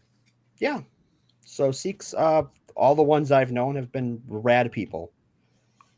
And I'm sure the difference in the laws makes a difference, but in the UK, they're permitted to carry their ceremonial daggers. Nice. They, depending on where you are over here, most places make it so that you're allowed to carry something that looks like it, but it can't actually be unsheathed. Oh, that's interesting. But it was as it always is, the idiots who attack in Sikhs probably walk now that I'm past thinking Muslims. About it's making. I really want to look into this because, like you said, the communism thing, was just perpetuated. I don't think it was perpetuated on its own power. Like I said, there was organizations like the John Birch Society that kept it going, kept cranking out conspiracy theorists in the background of the mainstream Republican Party, and then you end up with there's a timeline. Maybe we'll go over it someday. It's like from there to Rush Limbaugh was really where things started to go off the rails, and Fox News the initially, and it's like these ideas, they may not have been calling them communist all the time, but this thought of the same sentiment was carried into the media discussion of Democrats, essentially. Yeah. To where like Fox News is talking about how un-American, it's unpatriotic, and those types. Really, those sentiments began with, or were at least became effective weaponization happened with Red Scare type pandemic. Yeah, and early on in the Red Scare, there were Democrats who were heavily involved, who fully supported the Red Scare. It was only when it started to sort of get turned towards them, and I think the insidious people working within different elements of politics were able to say, that policy sounds a bit communist coming from the Democrats. But what I also think this feeds into is the current trans panic, which is completely manufactured. Without, it doesn't have the overseas Russian Revolution feeding it. It doesn't have an attack on American soil feeding it. It's whole cloth created purely as a panic, and yet you see things in the Red Scare and things in post 9/11 US feeding into this scare. Yep. Well, I think there is some amount of Russian involvement, because Russia is internationally involved in financing anti-LGBT causes. True. So we are importing, Russian ideas as far as their political stance on LGBT rights. And it's part of the reason why you have the American religious right, historically anti-communist and anti-Russia, being heavily pro-Russia now, is because they are in alignment. Yeah. I mean, I'd love to know at what point all of these people just suddenly were like, oh wait, they're not socialists or communists anymore. They're cool now. It seemed to happen on a dime, but yeah, I mean, if that doesn't go to the dishonesty of it, how the Red Scare has now gone to the Rainbow Scare, and it's still coming from Russia. It's just now they're taking their cues from Russia, whereas previously the Russians were the scare. Yeah, well, I mean, it's like, come on, Russia, get over it. Legendary hobbyist in chat. What's that? Can people get drunk on Bud Light? Oh my god. I mean, yeah, I don't know that they can. Quite a bunch of them, but that's what they're for, pounding. Then again, I'm from Wisconsin, so like our alcohol tolerance is much higher because it's in the water. Right. I don't know what your sort of alcohol things are in the US, but over here, like if it's a light beer, that just means it has less calories, but the alcohol is roughly the same. Yeah. Yeah. Pretty much. But even then, Bud Light is practically water. It's piss water. So I was going to point out, like, and this is something I've been kind of thinking about lately. It's interesting and fucked up, of course, because that's what I think about is interesting, fucked up things. Like the woke thing, right? Like that began, being used more commonly, by the right in probably toward the beginning of around the start of the Trump administration, I think, is when I started seeing it becoming, a thing that was like, oh, okay, this is going to become a thing now. But it's kind of like they just kept using it until the thing that stuck worked. And then that became, so it's like they did, back during 2020 with BLM and everything, that was woke. That was what woke was, and because it was convenient.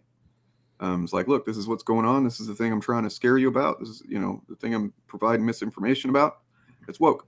Well, then that kind of came and went. Unfortunately, without a whole lot of systemic change that should have happened. Wait, I thought we defunded the police and all these cities burned down. Wait, did that not happen? No, Portland burned down. I'm in it right now. Like I'm sitting in a pile of ash. In the rooms of Portland. Okay, got it. But then like the trans thing, it did stick. And by the way, let's just go ahead and name this motherfucker that's almost single-handedly responsible. And we need to do a special episode for this fucking piece of shit. Christopher Rufo. Fuck him. Who not only is responsible for the CRT thing, where he's like on record saying, I'm going to make CRT the thing that everybody's freaking out about. He did it with Groomer, too. He did. Like this motherfucker, he's tried other things before and since too. This is his like create a moral panic hobby project, and he seems to take a lot of inspiration from the things that Ryan's been talking about today. Mm-hmm. Yeah, so bring it back to Ryan. back to HUAC. Well, yeah, it's all this refining. Basically, you take the if you can take something that people were legitimately afraid of, and then remove the legitimacy, you can make them afraid of anything. Yep. And so you just have to pick your target. And I mean, that's why it's funny that like you will hear occasionally, and this is something that Jordan Peterson has tried to get going, the cultural Marxism, which isn't a thing. It is. It's just historically known as cultural Bolshevism. Yeah, it's he's just some light repackaging of Nazi talking points, just some gentle massaging of some classic anti-Semitism. But yeah, it is like a mixture of kind of rebranding of anti-left, pro fucking fascist rhetoric. Sure, but that's the thing. Cultural Bolshevism isn't really a thing either. It didn't really exist. So yeah, it's. Now we're at 2 steps of it. We're 2 degrees of made up bullshit. Yeah. I bet it's more, but we'll save that for another. Yeah. But yeah, just to wind up on the specifically the HUAC thing, it basically got cured in Hollywood by having the studios get everybody that worked for them to sign a loyalty oath, which meant that everyone publicly put in their contracts that they wouldn't be communist. And that was enough to basically kill it. The blacklist started to fade away around 1957. So it was not that long lived. I mean, what else? Long enough to ruin some careers. No, the blacklist wasn't, and it did. Like I said, it did ruin some careers. I can tie this back to my own content. The murderer in the second pilot of Columbo, Lee Grant, she was blacklisted, and she probably would have been about 18 or 19 at the time.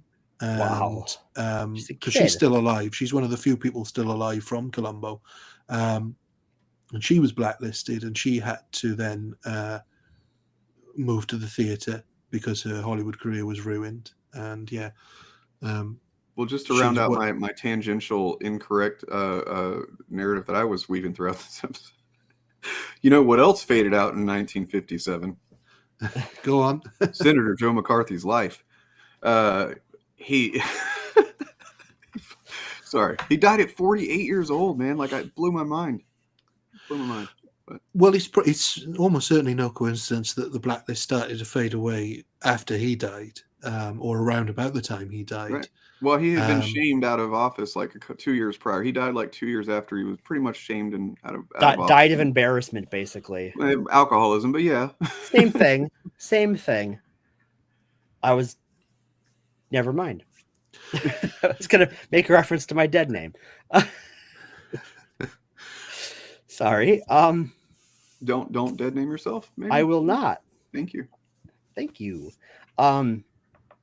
But I think it's funny that how his witch hunt died was he kept needing bigger fish, to the point where I believe, and this might just be an incorrect anecdote, that he accused Eisenhower of being a secret communist. He started with the army, and it was that was where the mistake really. Yeah, just like.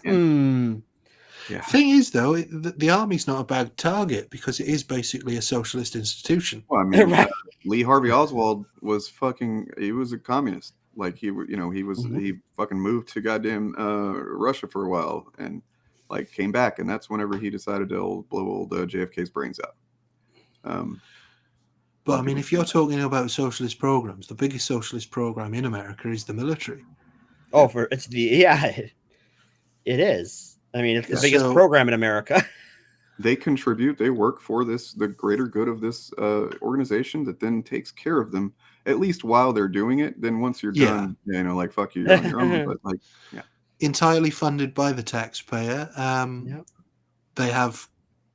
I'm assuming they don't have to get private medical care. I don't know what the situation is. So while you were active duty, I think that you I mean, Yeah, at least so- while you're active, you get all the shit taken care of. Then after you get, you know, VA benefits, which You're supposed to get VA benefits, but I have some family members who are veterans and I have some friends who are veterans, and the long and short of it is good fucking luck.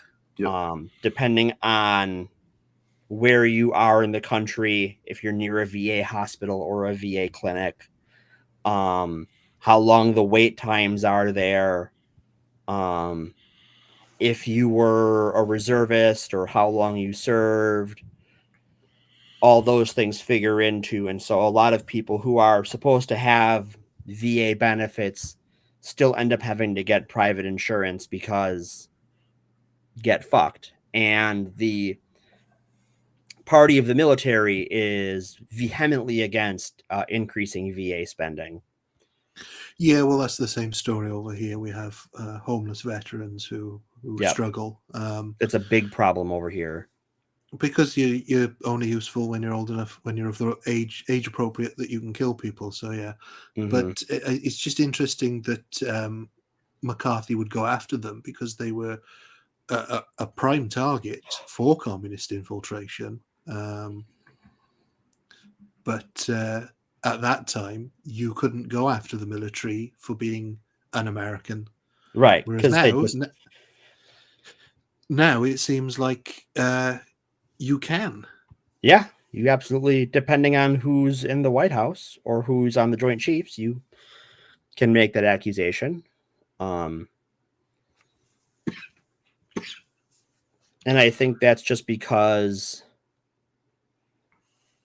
there's a lot that goes into that. I think that the politicization within the military is such that there are people who think that their senior leadership are incompetent socialist infiltrators based on some things I have heard from people in the service and from veterans. Yeah.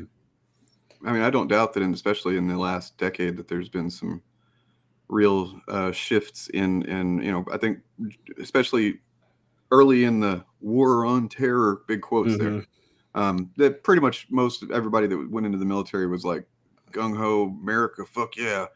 You know, and then as time goes on and you start to reveal what we all learned about the shaky grounds on which a lot of that was done, and that, you know, then they see their friends coming back injured and not being taken care of and stuff, that starts to create this mistrust.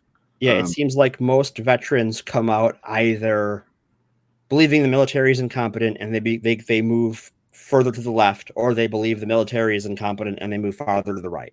Yeah. Either way, they're disillusioned with what the military sold itself as. Yeah.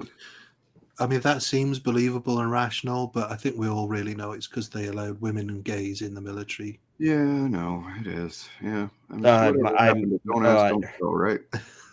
No, I'm sorry. That's stupid. In fact, we should cover Don't Ask, Don't Tell sometime. Thank you for reminding me, Dane. Oh, yeah. Probably.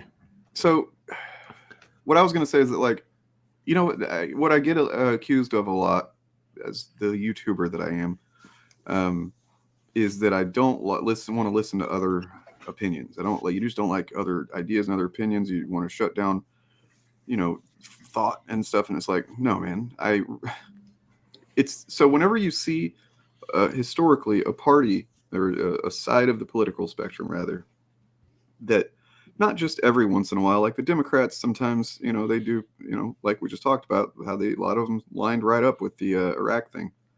But all the time, the right is trying to convince someone of some enemy that, you know, it's just based on historical record and evidence and stuff. It's like almost non-existent in every case.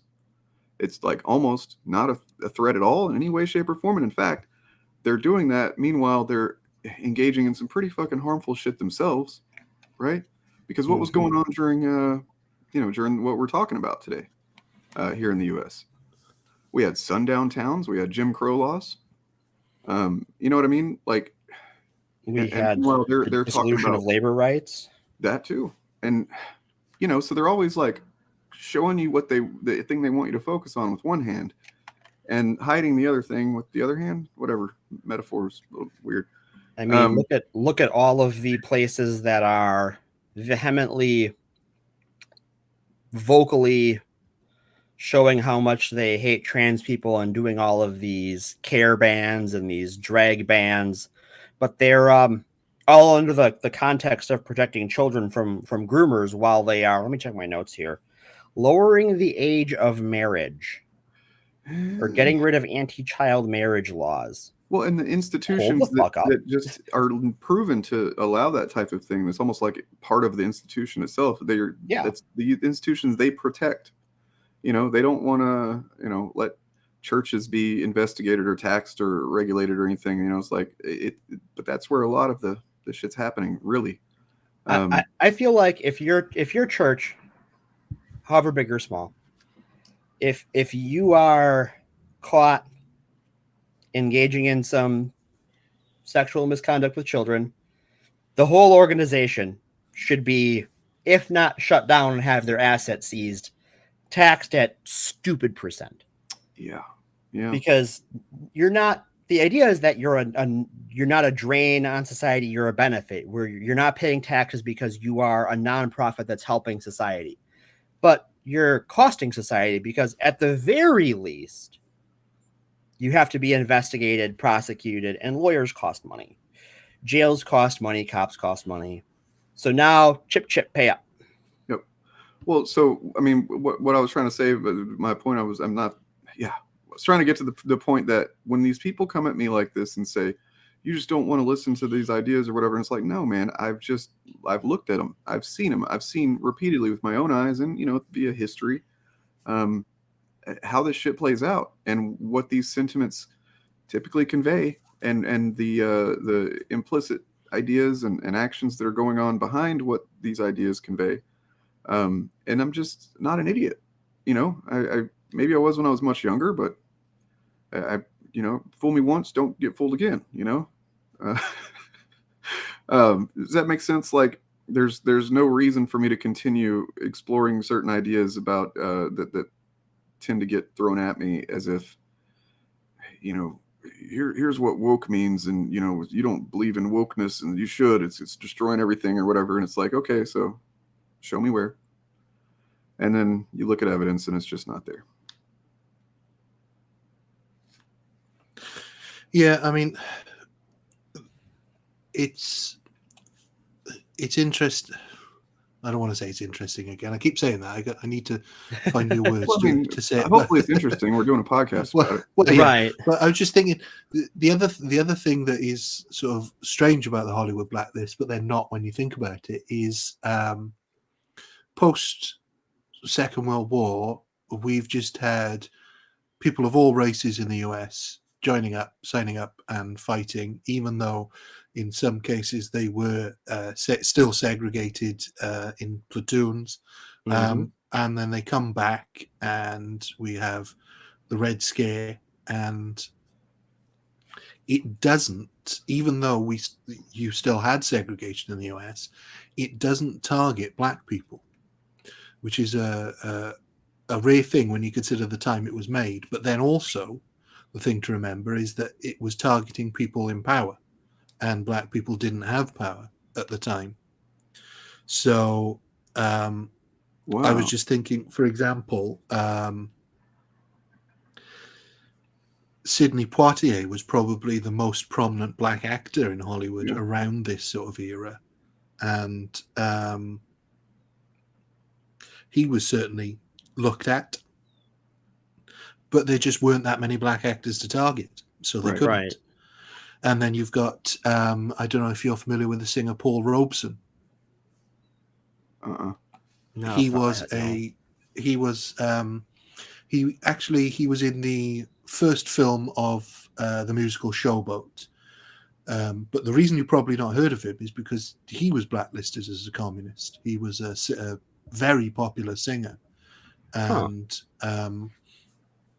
he because this is where the connection to sort of me comes in, is that he was very supportive of Welsh miners around this time, because he saw parallels between black people's struggles in America and the Welsh miners, the working class miners.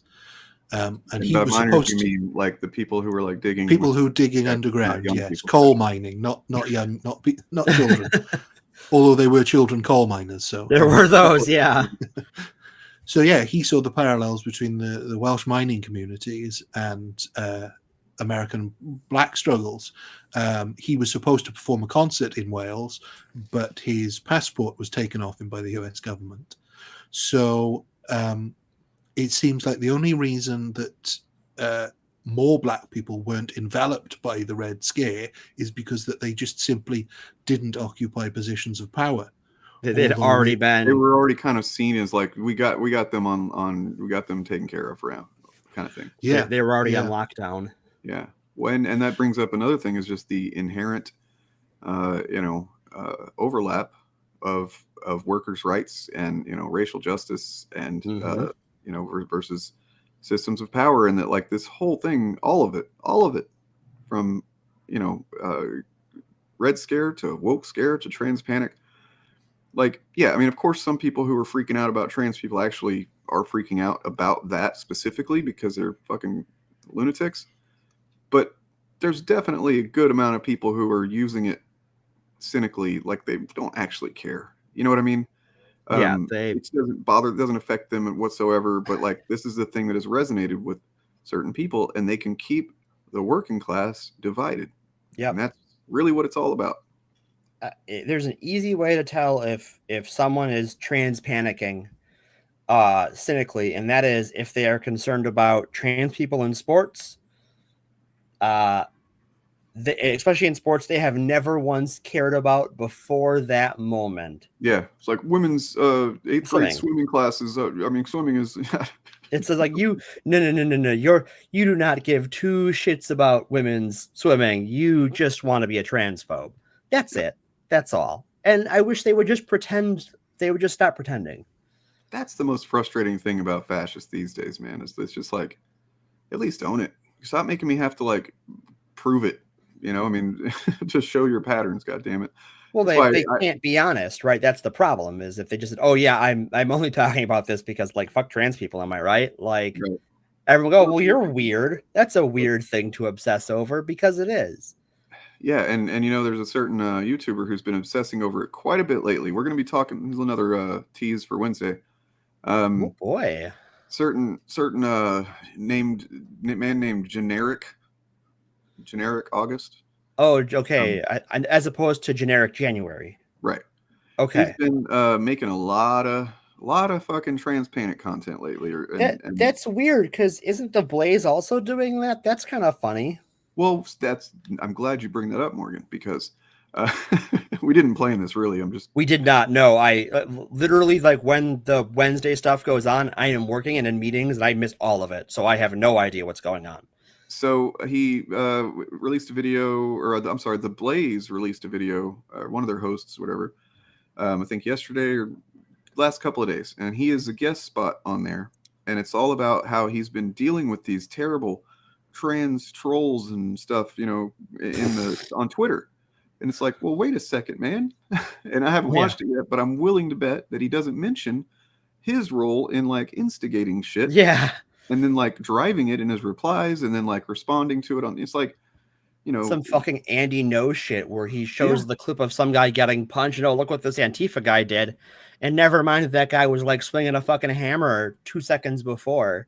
Yep. Yeah, exactly. Like this create the moment you want people to see and remove your own, agency in the matter. The same thing as like, they do it all the time.